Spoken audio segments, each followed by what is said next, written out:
This video is brought to you by Boot.dev. Learn back-end web development the real way by actually doing it and open the door to a new career on your own terms. Click the link below and use offer code SKILLUP at checkout to get 25% off an annual subscription. More details after the video.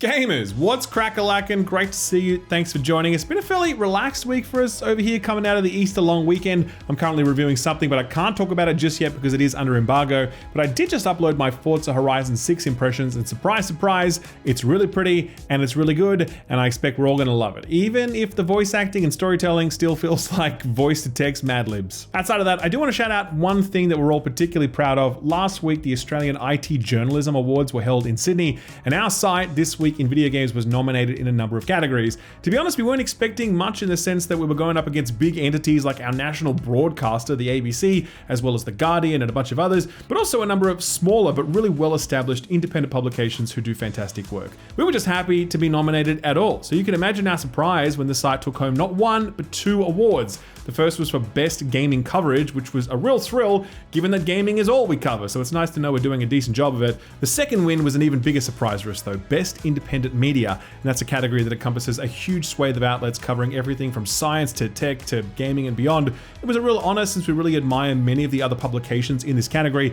and we're really proud that in less than a year on the scene, we've been able to deliver the sort of reporting, deep dives, and general coverage that garners that sort of recognition. So yes, this is just us patting ourselves on the back, but we are particularly proud of what we've achieved, and of course, we couldn't have done it without your support. So a huge thank you to all of you who have visited the site, and a special thank you to those of you who are paid supporters. That support has birthed what is now an award-winning outlet, and we feel like we're only just getting started, so do stay tuned by signing up over at thisweekinvideogames.com. Okay, so that's that out the way. Let's talk about some video games, shall we? Let's start by checking in on good old Starfield. This week saw Bethesda's spacefaring RPG finally arrive on the PS5 alongside a sort of 2-in-1 update, which the studio was touting as their biggest one yet. The main part of it was the massive Free Lanes update available to all players for free, which added long requested features such as better customization, improvements to outposts, additional enemy modifiers, a metric ton of quality of life additions, and most notably, the cruise mode feature, allowing you to take manual control over your ship between planets, actually flying your spaceship in space.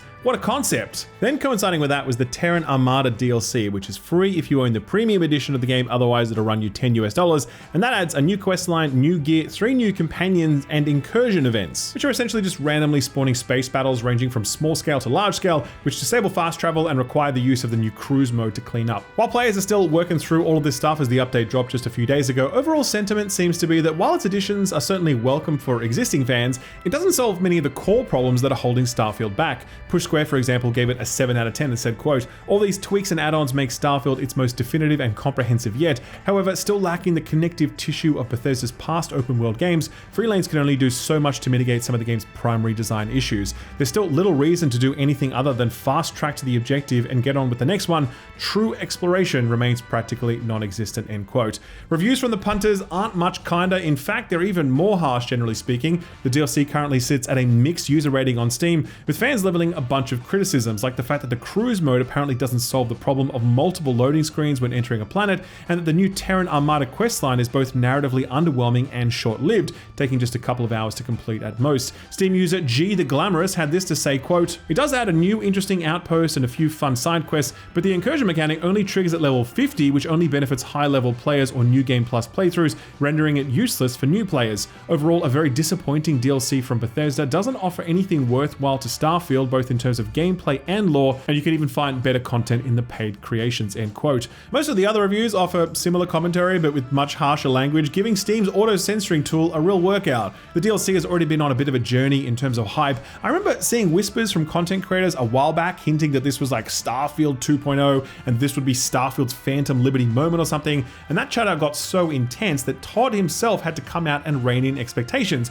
making clear that this update was more about expanding what Starfield offers rather than changing what it actually is. For some, that appears to be enough, as I've definitely seen plenty of positive chatter on the game's subreddit about the update, with people praising the refinements to space travel and the reduced repetitiveness when it comes to points of interest. But for the people who weren't already fans of the game, then this update probably isn't going to change anyone's mind, and I suspect that nothing ever will, given that the things people don't like about Starfield are pretty baked into the formula.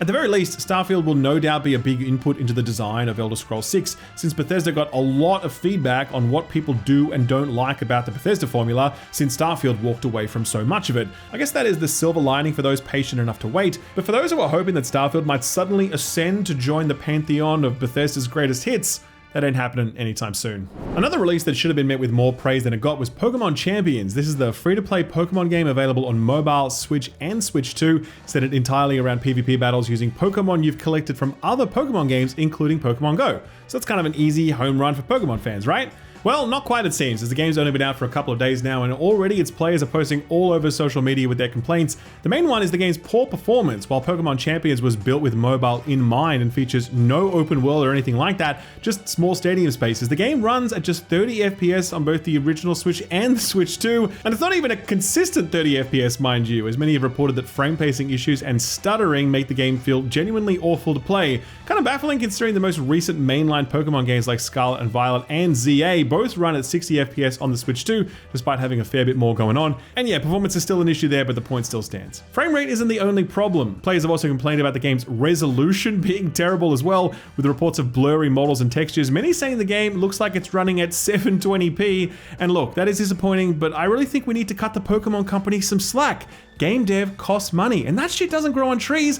It doesn't matter that Pokemon is literally the most profitable IP in history. What matters is that corners must be cut and deadlines must be hit. It is, after all, the Pokemon way, except when it comes to Pokemon Pocopia. That shit was peak. Jokes aside, this is a real bummer for hardcore Pokemon fans who have had big hopes for this one, given that the mainline games are putting less focus on competitive play lately. By most accounts, this seemed to be that PvP Pokemon game that fans have been wishing for since Stadium games. Its mobile version and lack of entry fee means you could easily invite your friends to play. It's got a competitive angle for those drawn to it, and it gives extra meaning to all the collecting you've done in past and future Pokemon games. It's got the right idea, but these issues seem to have prevented this release from going gangbusters among fans in the way it probably should have. Players are still holding out hope though, as last month Pokemon producer Masaki Hoshino said in an interview with Games Radar that the plan is to support the game, quote, far into the future, end quote, even going as far as to say, quote, basically forever, as long as the Pokemon series is continuing, end quote. I do not see the Pokemon series losing steam anytime soon, so do expect a long shelf life and many updates to Champions over the coming months and years. Pivoting to some bleaker news now, and it seems as though the team behind the first Berserker Kazan has been dissolved by Nexon and moved on to other projects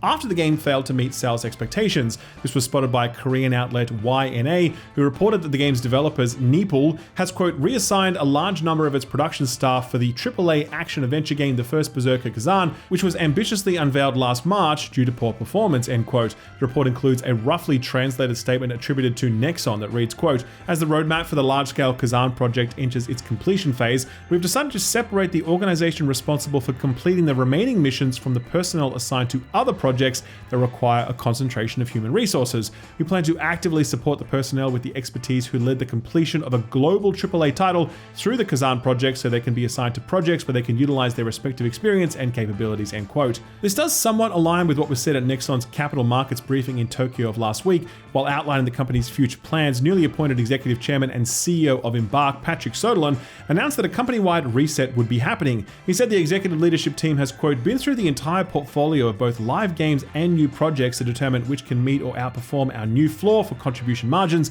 Some projects will be getting more funding, some will be restructured, some will be cancelled, end quote. However, this seems to be the same briefing where Nexon said they were quite chuffed with Kazan's performance and that they'd continue to evaluate the game's, quote, long-term potential, end quote, with its upcoming release in China. So much for that, I guess, and it's a shame because in a sea of Souls-like releases, the first Berserker Kazan stuck out as one of the better ones for its tight, flashy combat and its distinctive visual style. I mean, it currently sits at over 90% very positive on Steam with over 9,000 reviews counted. That's a fantastic result in a genre that's become increasingly saturated, and one would have hoped that Nexon helped double down on that same team to support the game long-term or get to work on a sequel potentially. Sadly, that's not happening, and right now it's unclear what those reassigned team members will be working on next. A quick lightning round to finish off, and this is where we can dump out all the disappointing AI news. For example, Sony announced they've entered into an agreement to acquire UK-based AI company Cinemmersive Labs, stating the acquisition is part of the company's mission to explore, quote, new ways to push the boundaries of visual computing and deliver richer, more immersive gameplay experiences, end quote. If you don't know who Cinemmersive are, they're a company that was founded back in 2022 and went on to develop an AI app for the Meta Quest called Parallax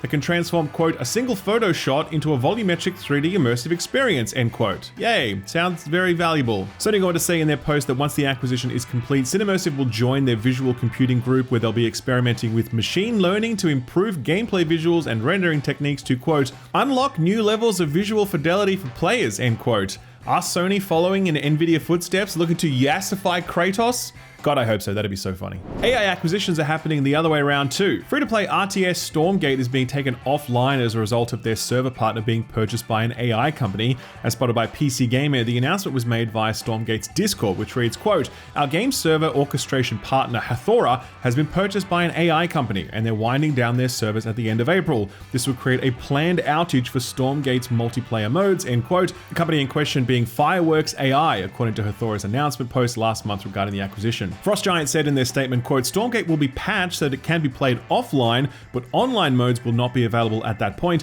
We hope to restore online play in a future patch, but this work will be dependent on Frost Giant finding a partner to support ongoing operations," end quote. Certainly not great for Stormgate's future prospects, given it's already been struggling for a long time now. After a successful Kickstarter campaign that raised over $2.3 million and a long time spent in development, the game's 1.0 release peaked at less than 4,500 concurrent players on Steam, that number cratering shortly after, with it averaging less than 100 concurrent players in the last 6 months and sitting at a mixed review score on Steam. Unfortunately, losing online play feels like a final nail in the coffin for a game like this, but hopefully the studio can weather the storm somehow. Also related to this, No More Robots co-founder Mike Rose and Vlambeer co-founder Rami Ismail run a podcast together called Mike and Rami Are Still Here, and their recent guest was Lucas Pope, the creator of Papers, Please, who shared some insight on his attitudes towards AI. Speaking about his game development process, he said he typically likes to share what he's working on, but no longer does so out of fear that his ideas are, quote, "going to get slurped up by AI or people are going to copy it or something like that," end quote.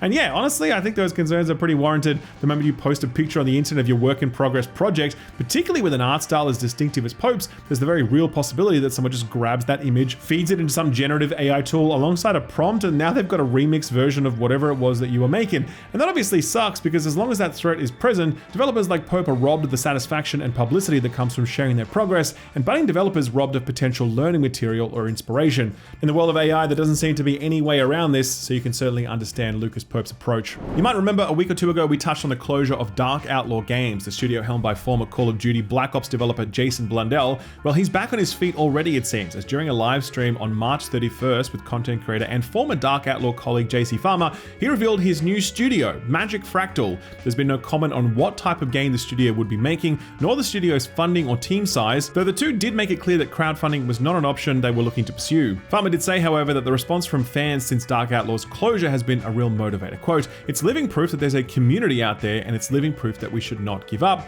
We should keep going. I mean, Jason already said this in his last stream, but we definitely are going to try our best to make a damn video game," end quote. Note that this is Blundell's third studio since leaving Treyarch in 2020, beginning with Deviation Games, which Blundell left in 2022, a year after it was announced, and that studio ended up shutting down in 2024 before they could even reveal what they were working on. Obviously, following that was Dark Outlaw Games, which shut down a year after its announcement. So yeah, not the best track record, but as Blundell himself remarked on stream, quote, "Third time's the charm," end quote. Stellar Blade developer Shift Up has acquired Japanese developer Unbound. This is the studio formed by veteran games designer Shinji Mikami after his departure from Tango Gameworks back in 2023. Best known for directing and designing some of Capcom's landmark titles, including the original Resident Evil 4, and Dino Crisis. Here's what Mikami had to say about the acquisition, quote, "I sense strong synergy with Shift Up CEO and Stellar Blade director Hyung Tae Kim, who is an active creator, and I believe that this is an ideal partnership that allows us to focus on creativity. I don't think I've ever been in a situation where, as a creator, our wavelengths and direction align this closely, and for the first time in a while, I'll be fully involved on site to work on a fairly large game," end quote.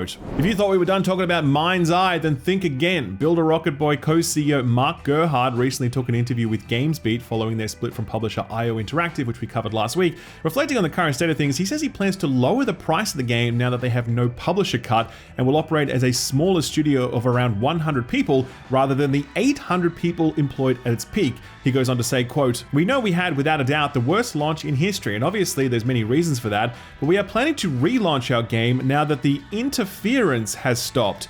The game is being very well reviewed. The sales are increasing organically, doubling almost weekly," end quote. By the way, I checked on Steam and there's evidence of neither of those things. But anyway, Gerhard went on to double down on those allegations of sabotage that he insists sunk the game, saying that there's, quote, "very strong evidence of this," end quote, and that a future update will add multiplayer support alongside a new mission called Blacklist that will be used to, quote, "share some of the evidence of the sabotage with the community," end quote.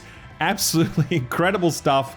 Mind's eye, man, it really is the gift that keeps on giving. A French consumer protection group is suing Ubisoft over their shutdown of the live service racing game The Crew back in 2024. They claim that sunsetting The Crew deprived players of, quote, any use of a game that they had purchased without ever having been informed of any expiration date, end quote. They then called it, quote, unacceptable that Ubisoft considers in its general conditions that players only acquire a simple license to use the game, which would then be revocable at any time by the publisher, end quote, before saying they intend to, quote, put an end to these harmful practices, end quote. Well said. It's notable that Ubisoft had previously faced a very similar class action lawsuit after The Crew shutdown, when 2 Californian players alleged the company had duped its customers, to which a Ubisoft attorney responded, quote, plaintiffs received the benefit of their bargain and cannot complain now that they were deceived simply because Ubisoft did not then create an offline version of the discontinued video game, end quote. Hopefully this consumer protection movement sees more success given they're backed by the Stop Killing Games initiative, which you might recall kicked off in the wake of The Crew being taken offline. So somewhat of a full circle moment here. Good luck to them, I say. Some brief layoff news now. Polyarc, the VR developer behind the much-loved Moss games,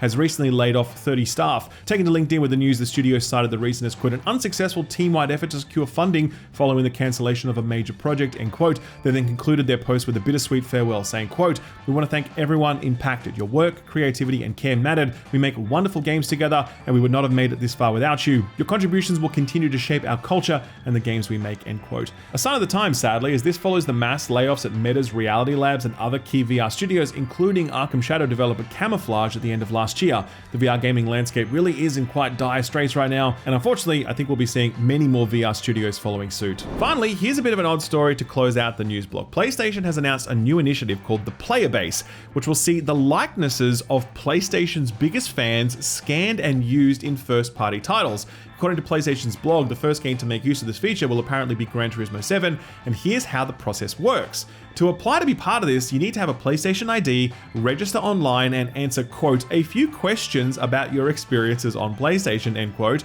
Sony will then review the applications and pick a short list of people who will be invited to video interviews. And from this group, they'll select one winner who will then be flown out to a visual art studio in LA for a, quote, scanning day to collaborate with a designer to create their fantasy logo and vehicle livery. The person's actual likeness will then be implemented as one of the character portraits in Gran Turismo 7. However, Sony says that this will only be for a special limited time appearance and it won't be a permanent addition. It seems like a lot of work to go through for just like a temporary thing. Anyway, if this interests you at all, the opportunity will be open to players based in the US, Europe, Asia, South Africa, and Australia while it's debuting with Gran Turismo 7. Sony says they want to roll this out to more first-party games in the near future, with their VP of Global Marketing, Isabel Tomadas, writing, quote, over time, we look forward to expanding the player base as additional PlayStation studios participate, having fans featured in ways that fit each game's own style and world, end quote. Will I get to be a goon in the upcoming Wolverine game so that I can watch the man himself disembowel me with his claws? I think it is unlikely, but at least now there is a non-zero chance. So what got announced or delayed this week? Well, not a ton on this front, although as we're writing this, we are sitting tight for the Triple I Initiative Showcase, which airs around the time we lock down the show for the week. We did get a heads up on one notable title ahead of the Triple I Showcase though, and that's Prove You're Human. This is the next game from Sunset Visitor, the Canadian indie studio responsible for the highly acclaimed sci-fi narrative game 1000x Resist, or 1000 times Resist. Prove You're Human is another sci-fi narrative game with a story revolving around a corporate artificial intelligence that's getting so good it's on the cusp of thinking it's actually human, and you're tasked with putting it in its place. Really striking trailer, and it's clear this game's gonna have a lot to say about our current times. No release window just yet. The folks at 11-Bit Studios held their own little showcase this weekend, this one dedicated to their bleak management strategy game Frostpunk, which has become a really solid staple for them over the years. The big thing they announced here was a new expansion for Frostpunk 2 called Breach of Trust, which revolves around the city of New Edinburgh, powered by an active volcano, which definitely does not sound risky at all. This one will release on PC, PS5, and Xbox Series consoles on January 23rd. Aside from a bunch of merch announcements and a few new looks at Frostpunk 1886, which is a reimagining of the first Frostpunk game, 11-Bit also announced that the actual original first Frostpunk game will be coming to Nintendo Switch 1, but no release date for that one just yet. VR developers may be closing left and right this year, but that hasn't deterred the folks at Starbreeze, who last week announced that Payday is getting a VR version for Quest and PC VR, and features the co-op gameplay you'd expect from the series. It's called Payday Aces High, and it's actually not being developed by Starbreeze themselves, but by a long-time VR studio called Fast Travel Games. This one's slated for sometime Q3 this year. Bunch of release dates now. Zero Parades for Dead Spies is the second title to come out of Disco Elysium developer Zaum, where you play a burnt-out spy sent on one last job. Amidst all the turmoil that studio has seen over the last few years, which has been incredibly concerning to say the least, it's at least a little surprising that reports from those who have played the demo for this one are actually very positive. Looking forward to checking this one out myself when it arrives May 21st, not too long to wait at all. Another surprise happening in May is the return of State of Decay 3, which recently popped up to announce a closed playtest happening in May to test 4-player online co-op features. No other solid details for this one just yet though. Looking at release date announcements for April now, starting with Snap and Grab. This is the new one from No Goblin, who have been responsible for a couple of really eccentric indie games like the FMV revolving limo driving game Roundabout. Seriously, look it up. Snap and Grab is their 1980s themed heist game, which looks like it plays a bit like Hitman, only you're not directly involved.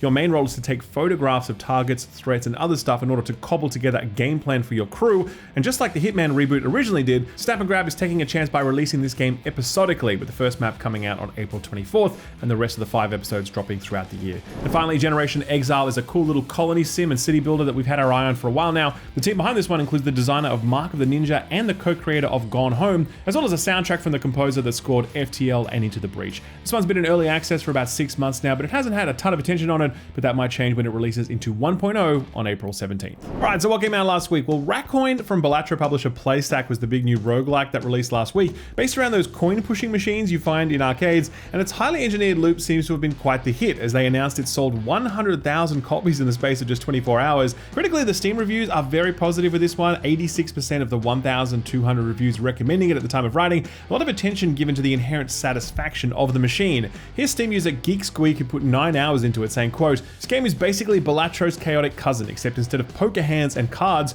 you're playing a coin machine that feels like it was built by an evil raccoon engineer who studied psychology and decided, yes, we will trap them forever. And it works," end quote. The Division Resurgence also released last week. This is a free-to-play mobile version of Ubisoft's looter shooter, which I must say, still a great game. The Division 2 is actually having a slight resurgence of its own right now, by the way. Not too many reviews for this one out in the wild as you'd expect for this kind of game. I will say though, the mobile version is impressive in its own right, and no doubt Ubisoft hopes it will find an audience who never played the original mainline games. But the Six Axes probably had a point when they said, quote, "Is the foundations here for more but with a low stakes main story and too many points of friction through UI and gameplay. The main thing it's made me want to do is go back and play the console games," end quote. Don't forget it's also on PC. Another kind of spin-off they released last week was Temtem Swarm, which hit 1.0 after a while in early access. This one had pretty good sentiment behind it for the last few months, but it appears as though it hasn't quite nailed the full release, with recent reviews giving it a mixed reception on Steam, about 60% positive. Steam user Black Nightmares put about 21 hours into this overall, but doesn't recommend it, saying, quote, "Played a few hours and had a decent time at first. Unlocking all the Temtems and techniques feels fun early on, but it doesn't take too long before the game runs out of things to keep you engaged and starts to feel repetitive. The prestige system is just a slow, tedious grind where you have to unlock everything again for each level, but with higher costs. If you're into survival-like games, there are plenty of better options out there with more depth and replay value," end quote. There's been a few JRPG-style games with inventive turn-based combat systems pop up in the wake of Clair Obscur. One just came out this week, and it's called People of Note. It's a music-themed adventure game being backed by Annapurna Interactive, and it's landed at a strong 80 on OpenCritic. GameSpot landed at the lower end of things with a 7 out of 10, but still had this to say, quote, "Combat drags a bit in the last act of the game and messes with your mind by not matching the tempo of the quick-time inputs to the background battle music, but the turn-based system that's there rewards creativity and strategic thinking. Plus, the game has awesome music and fun puzzle-filled dungeons. If you're down to immerse yourself in puns galore and tons of pop culture references, People of Note is a delightful musical treat," end quote. For something a little less vibrant and cheery, there's no better path to take than the road to Vostok. This one launched into early access, and even after just one day at the time of writing, it's sitting at a very strong average user rating on Steam, with 81% of the 1,500 reviews recommending it. The reviews positively compare it to the vibes of Stalker and a kind of single-player Tarkov, though there are some common complaints leveled at the simple enemy AI and the large empty maps. Some have excused these things on account of it being early access and the work of a solo developer, but here's Steam user Rubico, who has 8 hours in it, saying, quote, "As it stands, Road to Vostok is a loot goblin simulator set in Finland that gets its DNA from Tarkov. You'll spend most of your time going around from abandoned home to abandoned home, looting for anything useful while bandits try to get the drop on you. It's a fun game, but as it stands, it does feel static, and while it isn't aimless, it It is sandbox in nature, which means you have to come up with your own fun. I heavily recommend anyone interested in buying this game to check out both the roadmap and some gameplay videos first, since in its current state, the game will only appeal to you if you're down for just looting and shooting some dudes from time to time. The roadmap does promise more than that eventually, but right now it's just a nice way to release your inner loot goblin, end quote. Ending now on a game that some publications are comparing to GTA 6 because it's clearly a very slow week for news. Samson, the 1970s themed action game from a new studio founded by Christopher Sundberg, one of the creators of Just Cause. This has not landed in a great spot. A weak 59 on OpenCritic, a mixed sentiment on Steam with just 50% of the 900 or so reviews giving it the thumbs up, and plenty of bugs if all the videos on social media are to be believed. Sundberg himself posted a day one message on Steam acknowledging the game-breaking bugs and performance issues, promising a week one patch and saying they're committing themselves to fixing them. Prima Games gave this one 6 out of 10, a slightly more favorable take than most, writing, quote, Samson is ultimately a janky but endearing experience with the foundation of something genuinely compelling. Beneath the rough edges lies a strong core and a likable cast, but the lack of polish and unreliable combat hold it back at every turn. It's easy to see what the developers were going for, but in its current state, it's hard to fully recommend, end quote. All right, so what's coming out this week? Well, on Friday, April 10th, we've got a couple of past radar picks getting their full releases. The first one is Tamashika, which is that really vibrant, fast-paced post-Void inspired shooter with a different level each day. The second is Soul Kester, which we profiled back when it was entering early access, and it's finally getting its 1.0 release. This is the roguelike with that really striking Mesoamerican inspired art style, where the gameplay is purely about playing with luck and trying to skew the odds in your favor each run. This one is a bit of a team favorite on account of its snappy gameplay loop and vibes, and it's only gotten better with the updates it's received during early access. Its recent reviews are currently sitting at overwhelmingly positive, so do get in before it blows up and tell them we sent you. Jumping over to next week now, April 14th, we've got Replace, which is that very slick looking 2D action platformer set in the 1980s inspired cyberpunk world. The Steam demo for this one got a lot of positive attention on account of its polished presentation, but there were more than a few concerns about how this action might hold up over the course of a longer playthrough. The demo is still available if you're at all curious, otherwise the full release will be available on PC and Xbox. Also arriving on Tuesday is Last Flag, which is that 1970s themed competitive shooter that puts a twist on capture the flag by mixing it with hide and seek. Basically, each team gets a minute to find a good hiding spot for their flag before the battle begins. This is the game that's being developed by the new studio founded by the vocalist from Imagine Dragons, and Austin had a pretty good time with it when he played it a little while back. It does have style, but we'll have to see whether it's sticky enough to get the audience it needs in this day and age. Thursday, April 16th is the big one for next week's releases with a handful of cool stuff coming out. One title that's got a lot of attention on it is Mouse PI for Hire, which is the first-person shooter that went viral a while back on account of its art style, which is heavily influenced by 1930s rubber hose animation. This one had a few delays leading up to this point, so let's hope its promise pays off. This one's hitting PC, PS5, Xbox Series, and the Switch 2. Also coming out this Thursday is Dosa Divas, the new one from thirsty pseudo developers Outer Loop Games. We've played a bit of this one actually. It's a really vibrant JRPG style game themed around food, janky mechs, and taking down corporations, which features a clever active turn-based battle system and a bunch of humorous enemies to try to get a read on. Of course, there's a cooking system in there as well with lots of South Asian dishes to whet your appetite. Wrapping up a weird Thursday full of unique titles is perhaps one of the weirdest things that Nintendo has ever put its name on, Tomodachi Life Living the Dream. This is the latest in the life simulation series that lets you build up a community of Mii characters, cater to their day-to-day needs and desires, and then watch them interact with each other in increasingly bizarre situations. Key to its unique charm is the slightly odd and perhaps off-putting robotic voiceovers the characters have, and the ability to create custom items and custom topics for the Miis to pick up and run with in the most unexpected and completely inorganic ways possible, like basically the complete opposite of what generative AI is trying to do. You may have seen people share screenshots and videos from the demo they released of this one, which will have very likely featured hilariously inappropriate things. There's no filter in this game, which is exactly the reason why Nintendo has also deactivated native on-console sharing for this one. We'll be very interested to see whether this cult favorite goes big this time. Switch 1 only at the moment. Do expect a Switch 2 upgrade in the future. Okay, so we thought we may as well keep the weird vibes going for a little bit longer, so put this on your radar.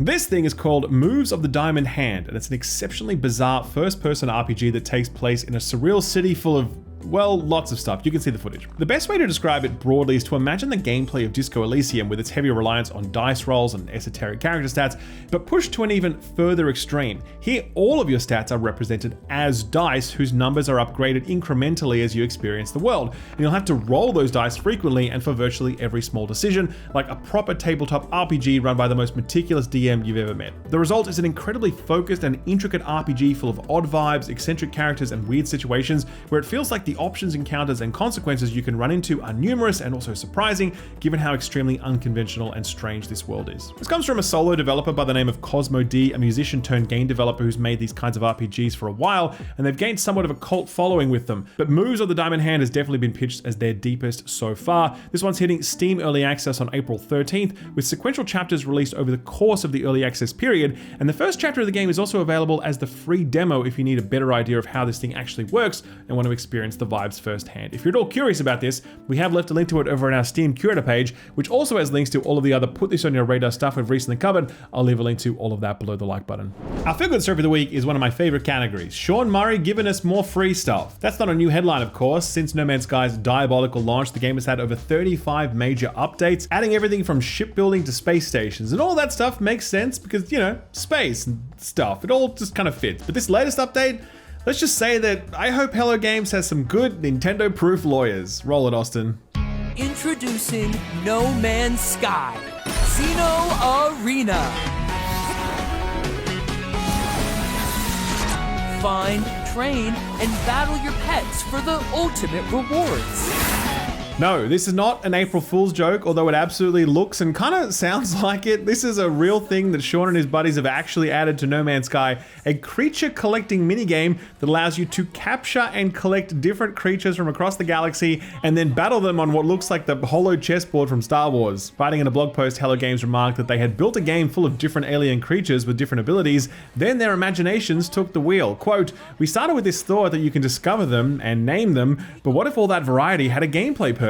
What if you could collect them, breed them, have them as pets? What also battle them," end quote. Man, I feel like I'm gonna get sued just for reading that aloud, but hats off to Hello Games for keeping the content coming in this, the 10-year anniversary of the game's release. And yes, as I type that, I really do feel like Matt Damon in that Saving Private Ryan gif. I'm sure we all do, at least a little bit. Father Time marches on, just like this show marches on, and you should give it a like or something. I don't know, man. I'm just saying words right now. It's been a long week and a long show, but it's all done now, and so I'm off to go and play a video game. I can't say which one yet since it is under embargo, but do look forward to a review from me early next week. Austin's also working on a few things at the moment, so do expect some stuff from him too. Plus, we've also got the latest episode of the podcast going up over the weekend, and if you want to hear my thoughts on the Mario movie, then that'll be the place to get them. Spoiler alert, I hated it. Anyway, that's it from us. Thanks again for tuning in. Do be sure to like, subscribe, ding the bell, and all that good stuff. Have a fantastic week, and don't forget to stick around to hear about this video sponsor, Boot.dev.